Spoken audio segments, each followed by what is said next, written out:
12 ultra-banned American cars you won't believe were real. The golden age of American muscle cars produced vehicles that embodied superior speed and power, machines that once astounded the entire automotive enthusiast world. However, some models went too far, becoming too dangerous or exceeding all safety limits. For this reason, they were secretly eliminated by car manufacturers and almost buried from history. In this video, let's explore these ultra-banned American cars that actually existed. 1960 Plymouth Belvedere Golden Commando 395 Convertible. Let's turn back time to the dawn of the muscle car era, a time when optimism surged and raw power began to reshape the American auto industry. From that moment, a nearly mythical machine was born, named the 1960 Plymouth Belvedere Golden Commando 395 Convertible. From the first glance, this car exuded the luxurious, smooth beauty of the 1950s, but beneath its shiny exterior lay a wild heart, ready to explode. Its heart was the Golden Commando 395 V8 engine, which was actually a powerfully tuned 383 V8 engine, producing an astonishing output of over 350 horsepower. This figure was incredible at the time, especially for a large convertible like this. This Belvedere could outperform many other factory hot rods, turning it into a silent predator on the streets. The original idea was simple: bring racing power to the streets, combining the freedom of a convertible with unexpected performance from a Plymouth. The designers and engineers envisioned a car that was not only beautiful, but could also fly on the highway, turning every trip into an exhilarating adventure. However, ambition sometimes exceeds physical limits. The problem with the Golden Commando 395 was not its engine power, but the very platform it was built upon. The chassis of this convertible version was too long and weak, not rigid enough to withstand the enormous torque the engine generated. Imagine, every time the driver pressed the accelerator hard, the car not only surged forward, but also twisted its body frighteningly. This not only caused insecurity, but also severely affected control. Furthermore, the car's suspension and brakes were not upgraded to match the new power. The rear wheels constantly lost traction, especially on uneven roads, turning acceleration into a game of chance. The brakes were weak, insufficient to rein in this wild horse when it was speeding at a terrifying pace. The inevitable consequence was a series of accumulating accidents, many fatal, which drew the attention of insurance companies and put pressure on Plymouth. The incredible power became a curse, turning the car from a symbol of freedom into a deadly danger. Under that pressure, Plymouth was forced to halt production of the Golden Commando 395 Convertible mid-1960. This was a painful but necessary decision to protect its reputation and avoid larger legal risks. 1957 Nash Ambassador V8 Twin-Stick Experimental. In the final years of the Nash brand, one of the most astonishing and captivating oddities was born: the 1957 Nash Ambassador V8 Twin-Stick Experimental. This was not just a car, but a bold vision, a desperate attempt by Nash to modernize and innovate in an increasingly competitive automotive market. As major brands dominated, Nash wanted to create something truly unique, something that could reshape how we drive and think about fuel efficiency. The most prominent feature of this unique creature was the combination of the powerful Packard Source 352 cubic inch V8 engine and something called a twin-stick transmission.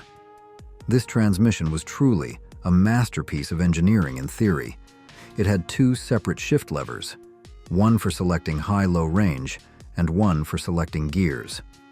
The goal was to give the driver better control over shifting, optimizing power and fuel economy more efficiently than the automatic transmissions of the time, which were still quite rudimentary.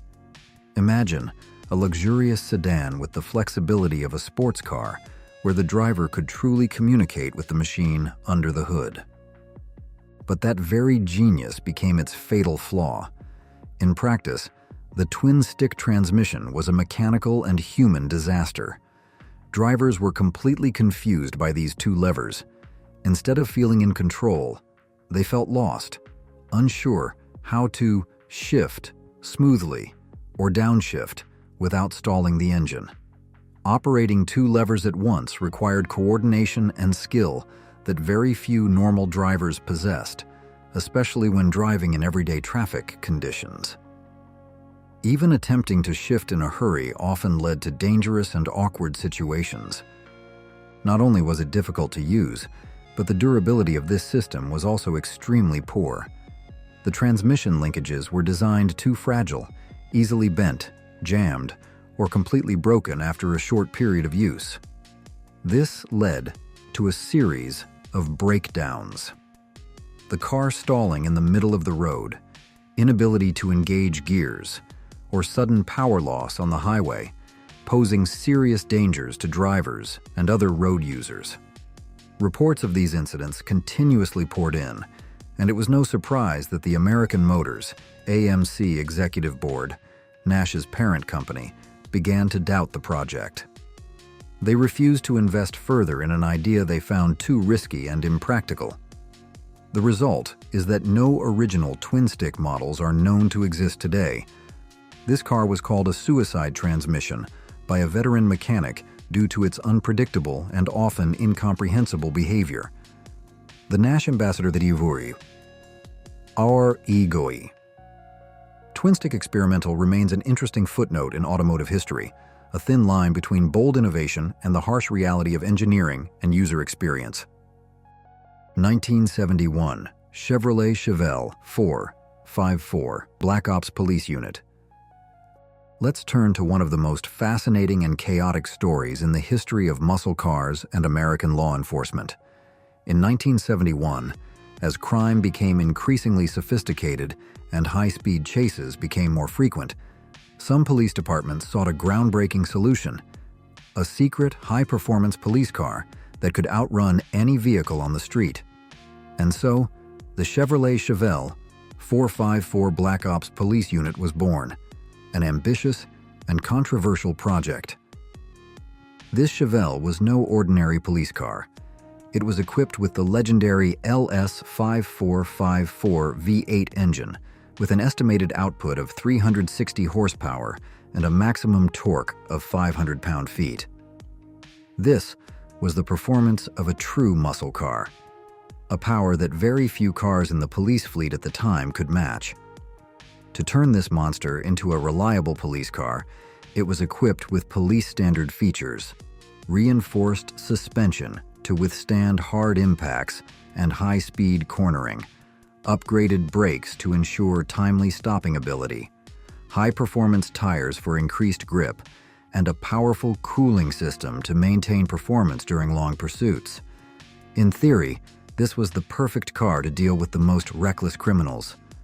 However, power came with a steep price. The enormous torque and horsepower of the LS5454 V8 engine put immense pressure on every component of the drivetrain and chassis. The transmission, differential, and brakes required constant maintenance and even frequent replacement, turning this car into a financial black hole for police department budgets. Maintenance costs skyrocketed uncontrollably, causing headaches for managers. Furthermore, safety concerns also grew. Although a powerful car, the Chevelle 454 was still a heavy sedan, and its handling could become unpredictable at high speeds, especially in less than ideal road conditions. There were many reports of serious accidents involving this car, causing not only property damage, but also threatening the lives of officers and civilians. Pressure from local authorities, especially city councils, became overwhelming as maintenance costs continued to rise and the number of accidents showed no sign of decreasing. The Chevelle 454 Black Ops Police Unit program was finally discontinued in late 1972, and police departments returned to more conventional, more reliable, albeit less impressive in terms of performance. Police vehicles. 1959 Pontiac Catalina Tri-Power Wagon. Who says family cars can't have muscle? In 1959, Pontiac pushed the limits with a bold combination of the practicality of a family wagon and raw muscle car performance, the Catalina Tri-Power Wagon. This sounded like a crazy idea, a car large enough to carry family muscle sedans and camping gear, but also powerful enough to tear up the streets and leave others in its dust. At the heart of this family monster was the Tri-Power 389 V8 engine, equipped with 3 carburetors, producing about 310 to 320 horsepower. This was a huge number for a family wagon at the time. With a long, heavy car, it could accelerate from 0 to 60 miles per hour in under 8 seconds, a figure that many high-performance sedans and even sports cars of the same era couldn't match. This meant you could take the kids to school, then stop at a traffic light and easily beat any opponent who dared to challenge you. It was a true multi-purpose car, promising a life that was both comfortable and exhilarating. However, that very power became the Achilles heel of the Catalina Tri-Power Wagon. The biggest problem was that the car's drum brake system was completely inadequate to safely and consistently slow down this rocket-like vehicle. Brake fade became a serious danger, especially when braking suddenly or after continuous acceleration.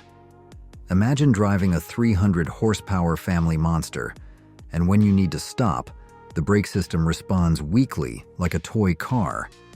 That caused panic for drivers due to the potential for catastrophic accidents. Not only the brakes, but the large torque of the 389 Tri-Power engine also put excessive stress on the axle housing and leaf springs. This led to unpleasant noises, erratic handling when cornering, and in some worst cases, catastrophic axle failure. The car became difficult to control, especially when cornering at high speeds, turning it from a powerful machine into a difficult-to-manage vehicle. The consequence was high repair costs, and insurance companies began categorizing the car as high risk, driving insurance premiums sky high. Ultimately, Pontiac quietly discontinued the Tri-Power wagon option without any official announcement. Among the 4 cars we've just explored, which one surprised you the most in terms of why it was banned from the market? Share your thoughts in the comments below. 1970 Ford Torino Talladega Super Cobra Jet. Entering the 70s, NASCAR was not just a race, it was a battlefield where American automakers showcased their power and engineering. And to dominate that battlefield, Ford created one of the rarest, almost mythical muscle cars, the 1970 Ford Torino Talladega Super Cobra Jet. This was a machine born with a single purpose: to win on the NASCAR racetrack, especially at large tracks like Daytona and Talladega. To achieve that goal, this Talladega's body shape was impressively redesigned by Ford, not just to look more appealing, but more importantly to reduce drag and improve stability at high speeds. Every curve, every detail was optimized for peak aerodynamic performance. Beneath that tapered hood was the legendary 429 Super Cobra Jet V8 engine, with a claimed output of 375 horsepower, but in reality, it was said to produce over 400 horsepower. With this power, the Talladega's acceleration was blistering, turning it into a literal rocket on the track. It was designed to outrun every competitor, to be the undisputed champion. But problems arose when this purebred racing weapon tried to step off the track and integrate into everyday life. The aerodynamic modifications optimized for 200 miles per hour on the track caused unstable handling characteristics on the street. Imagine driving a car designed to rocket on the track, but when driving on normal streets, it became difficult to control.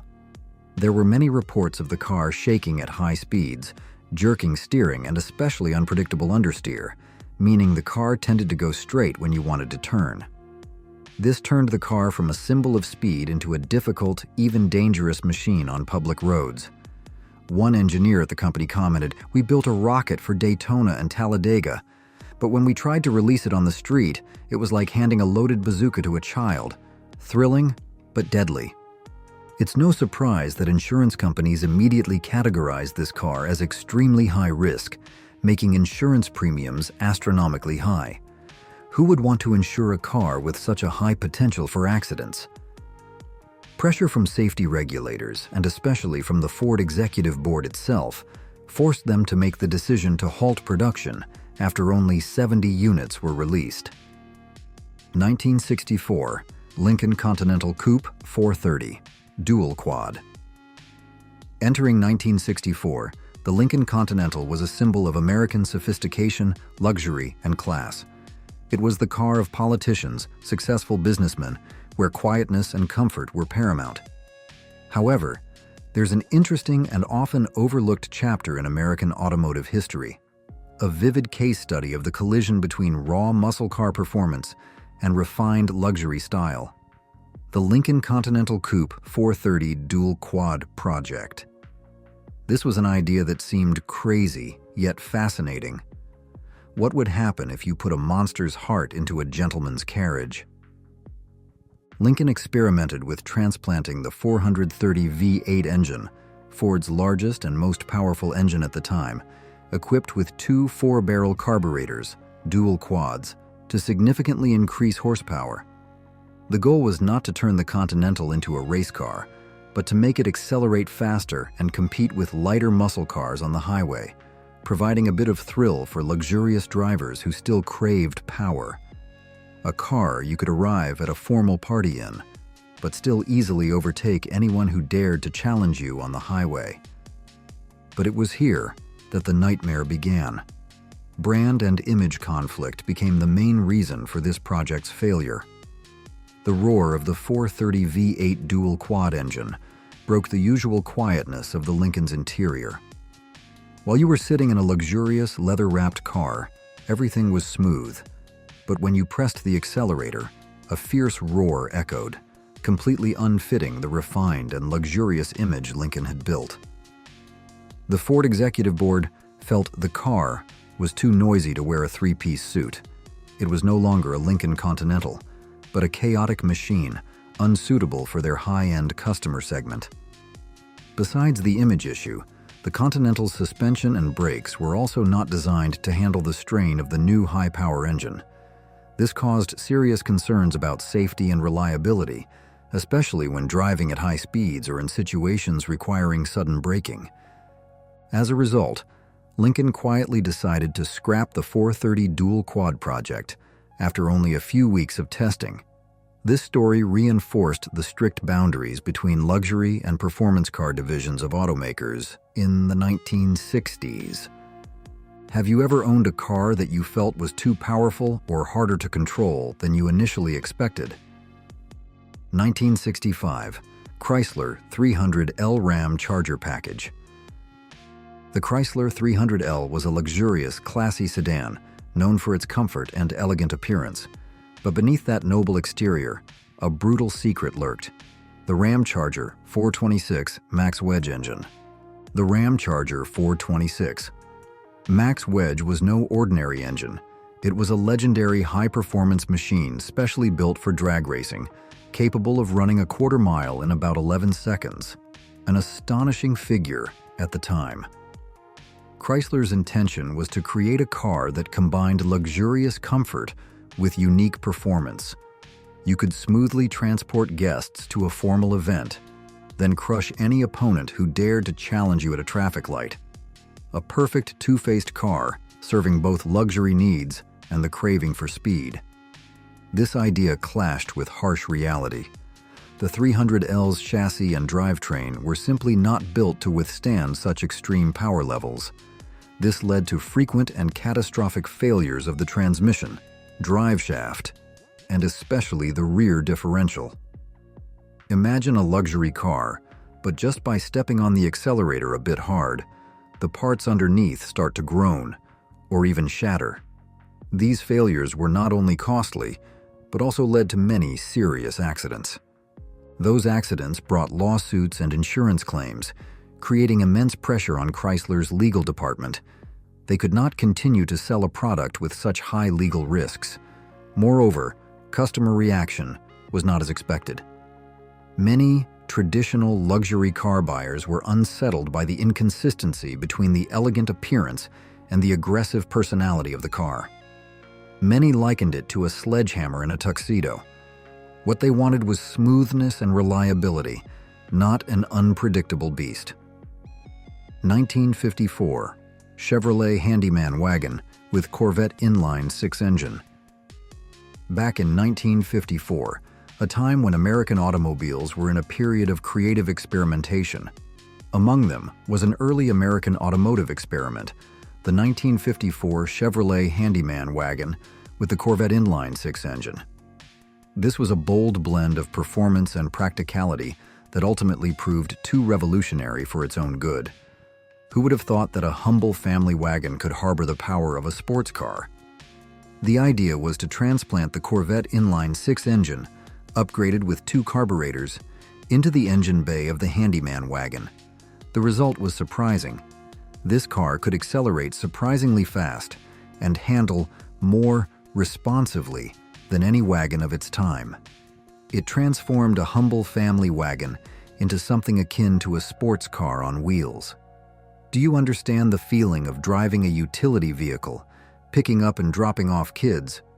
But when you press the accelerator, it shoots off like a Corvette, leaving other sedans behind in astonishment. It was a promising idea, a perfect combination of utility and driving pleasure. But that very success was a problem for Chevrolet. Chevrolet executives feared that the idea of a practical family wagon that could match or even exceed some of the Corvette's performance figures would blur market boundaries.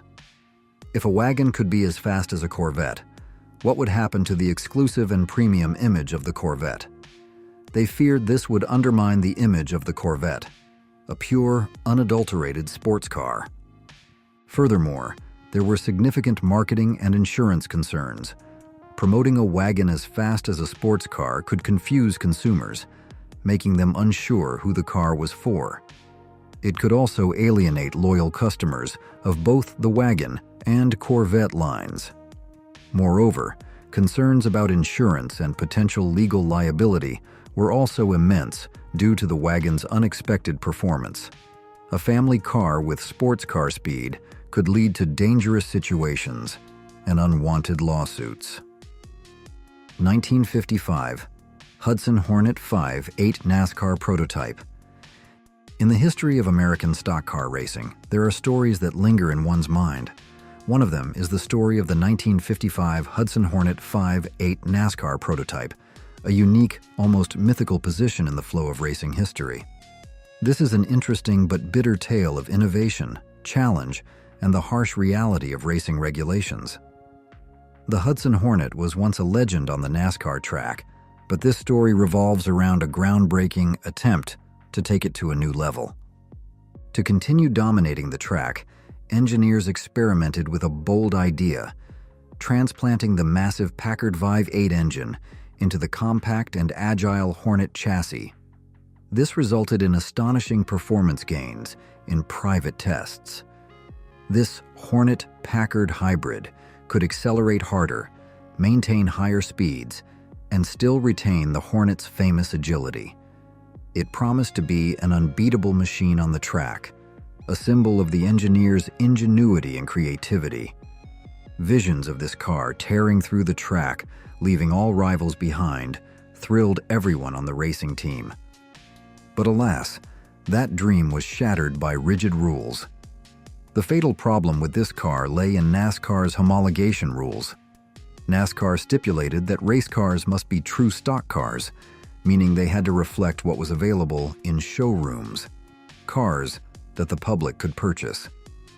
Combining a Hudson chassis with a Packard engine, two competing brands from different corporations, was strictly forbidden by this regulation. NASCAR wanted to ensure that the race was between production models, not between hybrid machines specially built for the track. NASCAR declared the Hudson Packard hybrid illegal and banned it from racing. This was a severe blow to the engineering team and their hopes. Despite possessing unlimited potential, this car never had the chance to prove itself on a real racetrack. 1972 Dodge Demon 446-pack project. The story of the 1972 Dodge Demon 446-pack project is steeped in ambition, engineering daring, and the harsh reality of automotive technical limits. The Dodge Demon, with its compact size and light weight, was an ideal platform for an agile muscle car. But engineers wanted to push it even further, to turn it into a true demon on the streets. The plan was to transplant the 446-pack engine, a 440 V8 engine with 3 two-barrel carburetors, into the smaller, lighter Demon platform. The goal was to create a compact muscle car with the heart of a monster, combining the agile handling of a light car with the brutal power of the 446-pack engine. Imagine a car that looks modest, but when needed, it can explode with power, making larger cars bow down. That was the dream of a tiny assassin on the streets. Soon after, this dream quickly turned into a nightmare. The immense size and weight of the 446-pack engine made installation a logistical nightmare. Engineers struggled to squeeze the engine into the cramped engine bay, and this caused serious imbalance for the car, making it noticeably nose-heavy. Imagine a car with a heavy front end while the rear is too light, severely affecting handling. Test drivers reported severe understeer. The car tended to go straight when cornering, making steering difficult. When braking hard, the car dangerously nosedived, and even worse, tended to lose control quickly when cornering. A car designed for agility became unpredictable and dangerous. The risk of legal liability when releasing a production car with such erratic handling was immense for Dodge and its parent company Chrysler. As a result, this project was abruptly halted, and all known prototypes were recalled and dismantled to avoid any future legal risks. 1966 American Motors Marlin 343 Typhoon project. From monsters too powerful to self-destruct, let's turn to the 1966 American Motors Marlin 343 Typhoon project.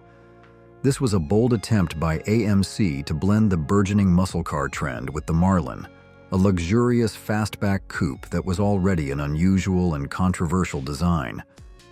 This project involved fitting a powerful 343 V8 engine, dubbed Typhoon, combined with a 4-speed manual transmission to deliver powerful, thrilling acceleration to the Marlin.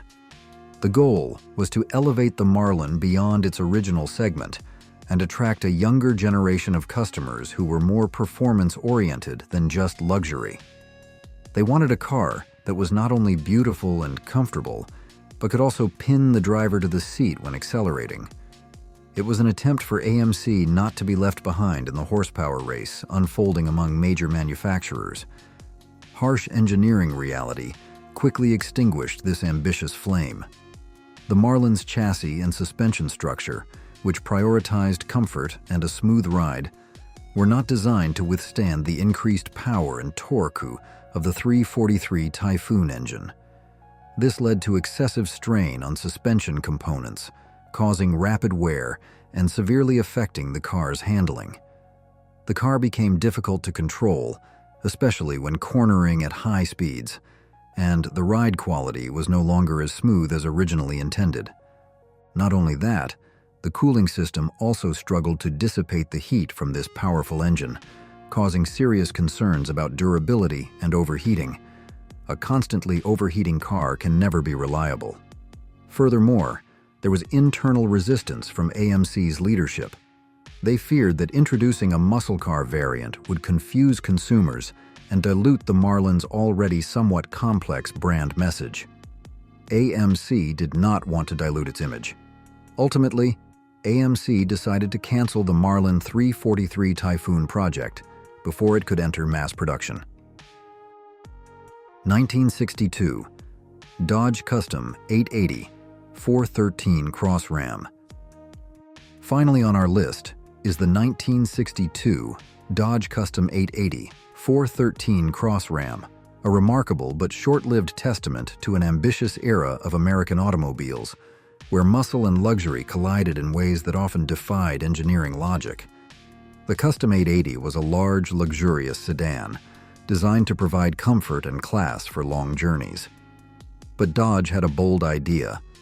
Combine that comfort with the raw power of the 413 V8 Cross Ram engine. The 413 V8 Cross Ram engine was no ordinary engine. It featured a special intake system that significantly increased high RPM power, delivering thrilling bursts of power. The idea was to create a car that could drive smoothly in the city, but on the highway, it could unleash its hidden power, providing an exciting driving experience. It was a car that could deceive others with its elegant appearance, but harbored a beast within. Like many other stories, ambition exceeded execution capability. The biggest problem was the difficulty of installation. The large size of the Cross Ram engine required extensive and risky modifications to the custom 880's engine bay. Engineers were forced to reshape the hood and firewall, sometimes affecting the car's structural rigidity. Imagine a luxury car that had to be cut and shaped to fit the engine, which significantly affected overall quality and safety. Furthermore, the car's throttle response was overly aggressive, causing jerky acceleration and unpredictable handling in daily driving. Instead of a smooth driving experience, the car became uncomfortable and unstable. But the worst part was a serious safety incident that occurred. Excessive heat in the cramped engine bay caused a fire under the hood during testing. This was the end of the project. 12 strangest cars ever sold at Barrett-Jackson. When you think of Barrett-Jackson, you might imagine classic muscle cars or the most luxurious, meticulously crafted, and gleaming vehicles, so polished you can see your reflection in every curve. But today, we're diving deep into a completely different world, where cars are monstrous, unique, and sometimes unbelievably bizarre masterpieces. From timeless concept cars to insane movie replicas, these machines have captured attention and amazed even the most discerning car enthusiasts. 1971, Kelson Sports Rider EV, an unexpected profit after more than 4 decades. Let's start our list with a tiny machine that might make you laugh or simply scratch your head. The 1971 Kelson Sports Rider EV. This tiny 3-wheeled electric vehicle appeared on the Barrett-Jackson Scottsdale 2012 auction block and sold for $1,540. Interestingly, when it was brand new in 1971, its price was $1,295. Yes, you heard that right. A small profit of $245 after 41 years. Not an investment you'd brag about at a poker night, but certainly an interesting story to tell. The story of the Kelson Sports Rider EV began with a seemingly simple yet ambitious idea in 1960. Manufactured by Kelson Manufacturing in Stanton, California, this tiny monster was advertised as a street-legal electric vehicle, not just a golf cart with doors. Although, admittedly, it looks a lot like a golf cart with a roof and a few doors added. It came fully equipped with a hardtop, bumpers, horn, turn signals, and rear-view mirrors. Everything a real car needed. It even had a hood emblem taken straight from a 1959 Ford Galaxie 300. The Kelson Sports Rider ran on a 36-volt electrical system with 6 batteries, providing enough power to get through a cul-de-sac. However, you definitely wouldn't want to take it on the highway. This car was produced in limited numbers from 1963 to 1973, and no one knows exactly how many were made. They were sold primarily in Long Beach, California, and through multiple owners. Even the badges and serial numbers changed more often than a teenager's favorite band. One of the strangest things about Kelson Sports Riders is that they came in many bright, shockingly vibrant colors, like Daytona yellow, bright blue, radiant red, and pure white. The one sold at Barrett-Jackson had all the bells and whistles you'd expect from a car the size of a lawnmower. It was sold with only a bill of sale, meaning legally, you couldn't drive it on public roads. 1959, Cadillac Miller. Meteor Ghostbusters, Ectomobile Recreation.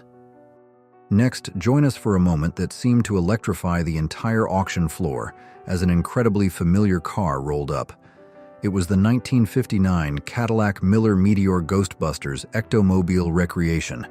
Instantly, a wave of excitement spread through the room. The Ghostbusters theme song probably played in the minds of hundreds of attendees, taking them back in time to the era of classic fantasy comedy films. This was no cheap fan replica. This ectomobile came from the collection of Dr.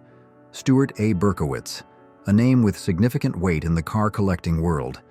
He purchased the base vehicle in 2012, an original 1959 Cadillac Miller Meteor hearse, and spared no expense in transforming it into a Hollywood-worthy replica. The restoration and customization process was carried out by South End Customs in Hemet, California, with the final touches from Ectotech in Jersey. They disassembled the car, restored the Cadillac 390 CI-V8 engine, rebuilt the hydromatic transmission, and breathed new life into it. Then, they painted it ghostly white with blood-red fins, applied custom graphics, and fully re-chromed all the details until it sparkled like a nuclear reactor in a thunderstorm. Stepping inside, you'll feel like you're walking onto a movie set. The interior features 2 rear jump seats, racks filled with ghost hunting equipment, tinted windows, and all the gadgets you'd need to capture an ectoplasmic entity. But most notably, a detail that adds historical and collectible value to the car are the signatures of veteran actors Dan Aykroyd, who played Ray Stantz, Ernie Hudson, Winston Zeddemore, and William Atherton, Walter Peck, on the dashboard. This transforms the car from just a replica into a direct piece of cinematic legacy, endorsed by the very people who made that legend. With a selling price of $297,000, it wasn't just a car, it was a ticket that took the buyer back to the Ghostbusters era, carrying with it a priceless piece of memory and passion. Whoever bought this car didn't just own a machine, but also a legacy, a story they could tell forever. Bob Hope's wacky custom golf cart, a caricature on 4 wheels. Have you ever thought a golf cart could become a mobile work of art? You'll surely change your mind when you see the next vehicle, Bob Hope's wacky custom golf cart. This is certainly one of the strangest celebrity cars ever to roll across the Barrett-Jackson auction block, a wild and heartfelt tribute to one of the 20th century's most beloved entertainers, Bob Hope. Who else but George Barris, the king of customizers, could bring such a quirky vision to life? Barris is a legend in the custom car world, renowned for creating iconic vehicles for movies and celebrities. In the 1970s, when Barris was at the peak of his career, he transformed a basic Cushman golf cart into a rolling caricature of Bob Hope himself. The cart featured a baseball cap-shaped roof, a ski-tip nose, and a comically protruding chin, exactly like Bob Hope's distinctive face. It wasn't just a comfortable mode of transportation on the golf course. It was a mobile work of art, a mischievous joke shaped on 4 wheels, making anyone who saw it smile.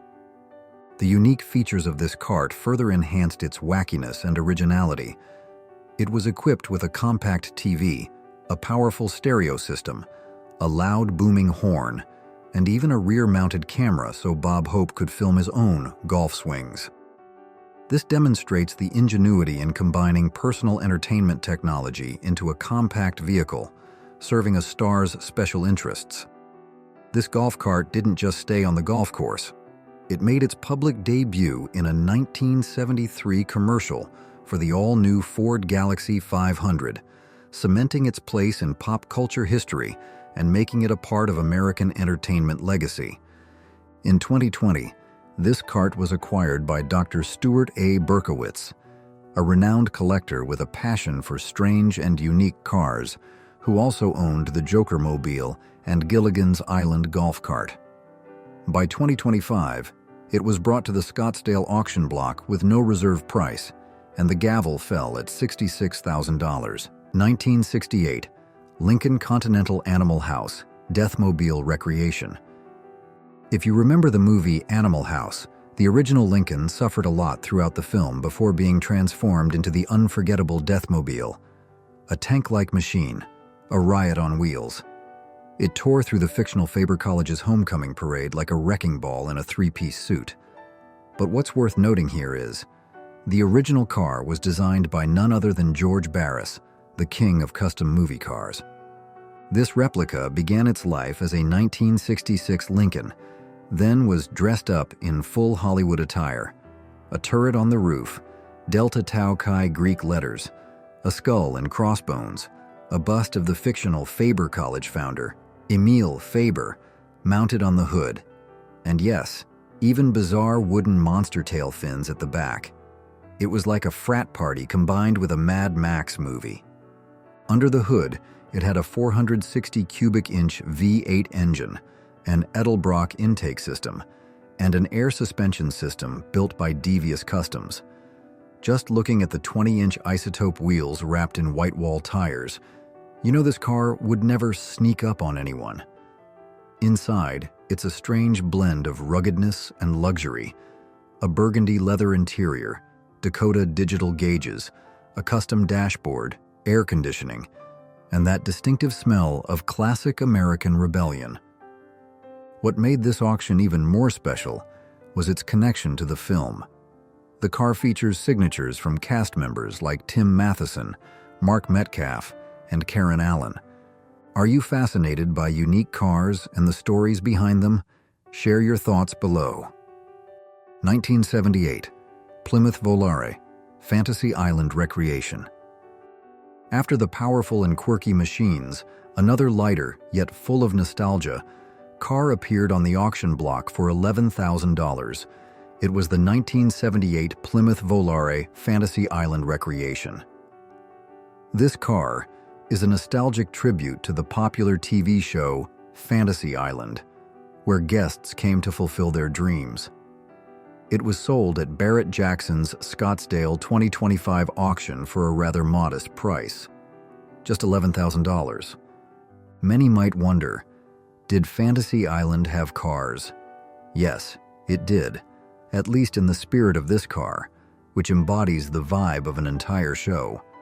This Plymouth Volare came from a private collection, and it's all about the vibe. More nostalgia than power. Under the hood, it houses a modest six-cylinder engine paired with an automatic transmission.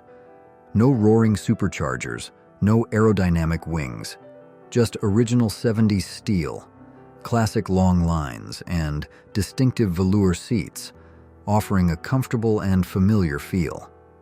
We have to admit, the Volare was never a muscle car legend. It was the kind of car your uncle bought because the dealership had a promotion and he liked the wood paneling. It wasn't the car that made you turn your head for speed, but for its familiarity, a touch of a bygone era. However, in the world of television history, this Plymouth Volare has firmly found its place. It became the face of something larger, the Dream Factory, known as Fantasy Island. At the auction, this car didn't draw cheering crowds like a powerful Hemi Cuda, but you could see fans of the show, those who grew up watching it every Saturday night with their families, humming the theme song under their breath. 1923 Ford Model T Joker Mobile Recreation. And now, we come to a car that could only have sprung from the twisted mind of a comic book villain, the 1923 Ford Model T Joker Mobile Recreation.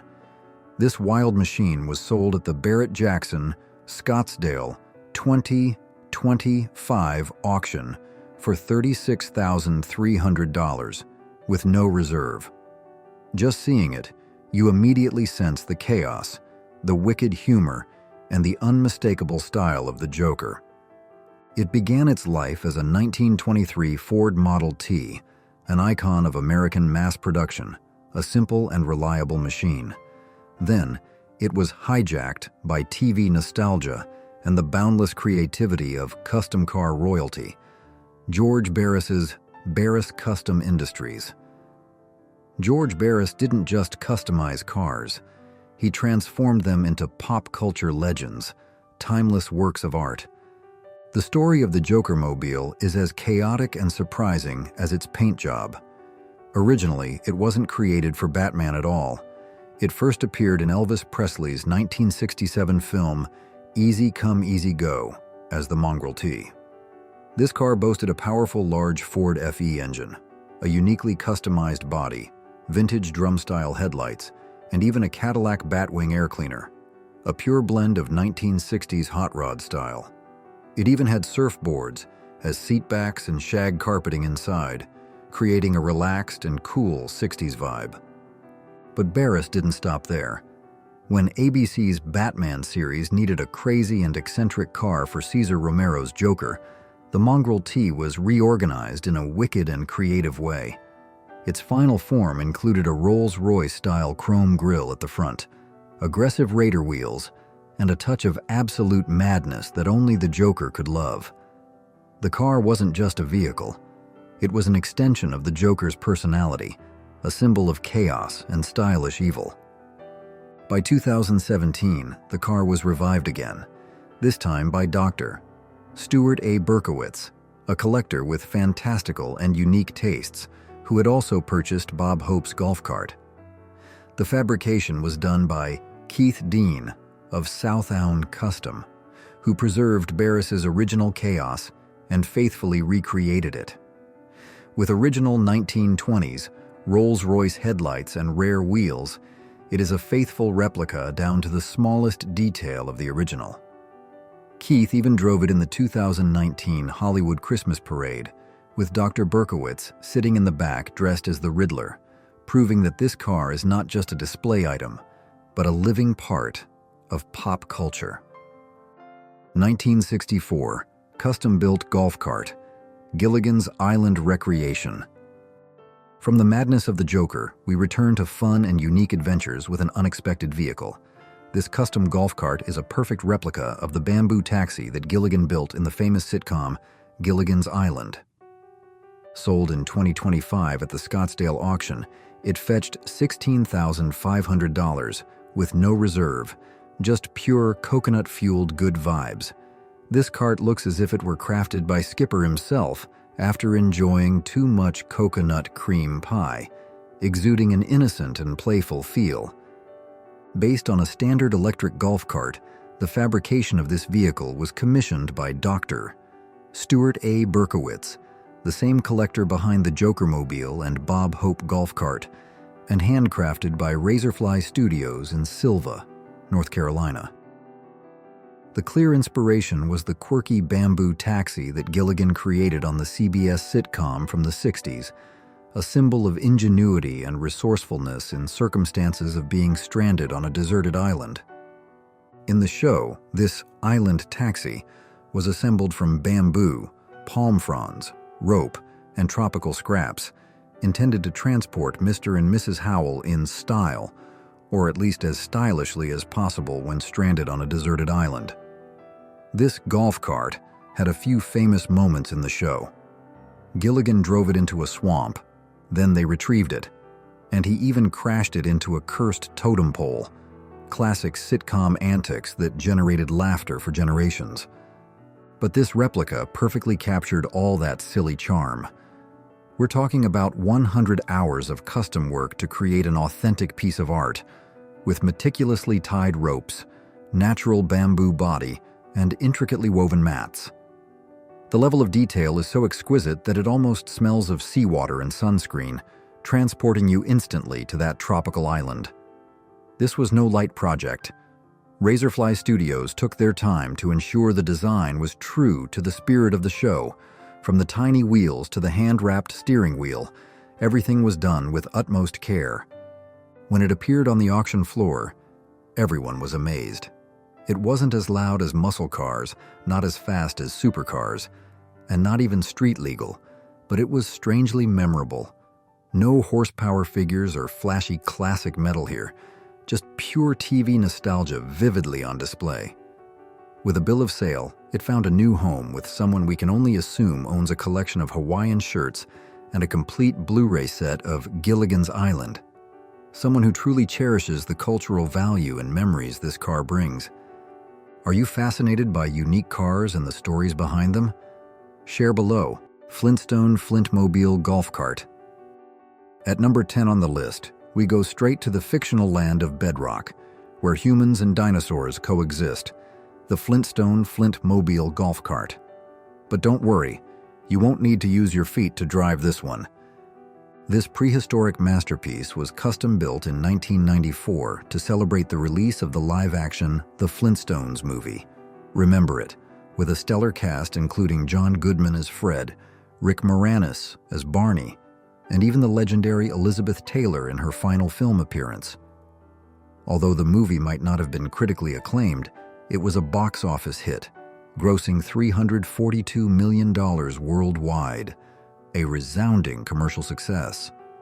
McDonald's even ran a massive advertising campaign around it. It was truly Yabba Dabba Dumania. This Flintmobile golf cart sold for $27,500 at the Scottsdale 2025 auction. While this Flintmobile did not appear on screen, it is said to have been built using original molds from the film. So, essentially, you are looking at a nearly perfect replica of the car Fred used to drive Wilma to Bronto Burger, a car with a distinctly prehistoric yet amusing look. The only and most significant difference is that this one has 6 8V batteries and an electric rear drivetrain, eliminating the need to use your feet to run, as Fred Flintstone did.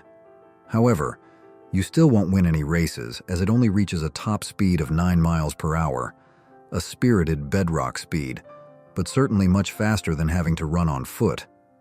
Fred would surely be proud of this convenience. Its construction is entirely fiberglass and fabric, so it's not as heavy as a real Stone Age car and is easier to maneuver. It even has roller-style wheels at the front and rear to reduce weight for passengers, ensuring a comfortable and safe ride. Sliding into this car, you'll immediately feel like Fred, Wilma, Dino, and the whole gang, minus the leg cramps. An authentic yet more comfortable experience. Dr. Stuart A. Berkowitz, who also bought Bob Hope's golf cart and the Joker Mobile, purchased this one in 2016, and like the Bob Mobile, he kept it in perfect condition. Licensed as a 1986 E-Z-Go golf cart, it was auctioned in Scottsdale and attracted significant attention. It even has a custom license plate, Yabato, a small but meaningful detail for fans. Among all these unique cars, which one impressed or surprised you the most? Share your thoughts in the comments below. 1956. BMW Isetta 300. Among the array of muscular cars and luxurious machines at Barrett-Jackson, a tiny rounded car quietly rolled onto the auction floor, carrying an unexpectedly adorable charm. That was the 1956 BMW Isetta 300. This car wasn't just a simple mode of transportation. It was a symbol of minimalism, space efficiency, and post-war economic recovery. Many will immediately recognize this tiny car as the favorite vehicle of Steve Urkel in the popular sitcom Family Matters. The image of Urkel stepping out of his tiny bubble car became a pop culture icon, making the Isetta familiar and beloved by millions. This little bubble car stood out with its stunning two-tone red and white exterior, instantly catching every eye, creating a charming contrast among the larger, more aggressive cars. It not only had eye-catching colors, but was also equipped with a unique sunroof, providing an airy and cheerful feel for the driver and passenger. Under the hood was a 2-cylinder air-cooled engine, offering a unique and characteristic driving experience of microcars of that era. One of the most distinctive features of the Isetta was its front door. You had to make sure it was securely closed before driving off. This was a bold and unparalleled design, making entering and exiting the car a unique experience. The presence of the BMW Isetta at Barrett-Jackson auctions helped demonstrate the diversity of their car catalog. proving that Barrett-Jackson doesn't just focus on supercars or muscle cars. The 1957 Isetta 300 was also among the unusual cars auctioned at Barrett-Jackson's Houston event, proving that not all fascinating cars have to be speed machines. 1923, Ford Model T Dragula Coffin Car Recreation. In 2025 at the Barrett-Jackson Scottsdale auction, this bizarre monster rolled across the floor and found a new home for $61,600. Just seeing it, you'll feel like you've stepped into a classic horror film. Inspired by The Munsters, the eccentric CBS sitcom that aired from 1964 to 1966, the Dragula wasn't just a wild idea. It was created right in the twisted genius laboratory of George Barris, the king of customizers. Built on the bones of a classic 1923 Ford Model T, this replica faithfully recreated the original car from the show.